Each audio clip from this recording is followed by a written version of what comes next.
নিয়েছি চকোস, আর এই চকোসের পেছনে কিন্তু অনেক অনেক বড় গল্প আছে।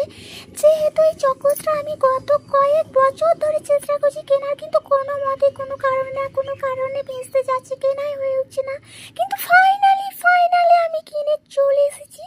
আর এই যে দেখতেই পাচ্ছ, এবার কিন্তু আমি রেডি করবো এই চকো। তোমরা কারা কারা খেয়েছে কমেন্ট করে জানাতে বলবে না? আমি কিন্তু ফার্স্ট টাইম খাচ্ছি, তো আমার ভীষণ ভীষণ মজা লাগছে। তো যাই হোক, আমি এখানে দুধ নিয়ে নিয়েছি একটা কাঁচের বাটিতে, তার মধ্যে চকোসগুলো আমি দিয়ে দিলাম। এবার ভালো করে চামচে করে আমি ডুবিয়ে নিচ্ছি। তো ডুবিয়ে নেওয়ার পর জাস্ট এবার আমি এটা খেয়ে দেখবো কেমন লাগছে খেতে এটা।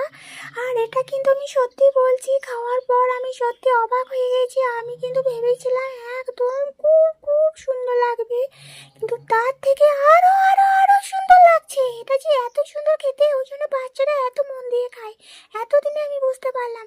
আমি যদি সত্যি এটা আরো আগে খেতে পেতাম কতই না মজা হতো। কিন্তু যাই হোক, সময় সময়ের অপেক্ষায় থাকে, যখন দেওয়ার সেটাই দেবে, তার আগে তো দেবে না। যাই হোক, ভিডিওটা কেমন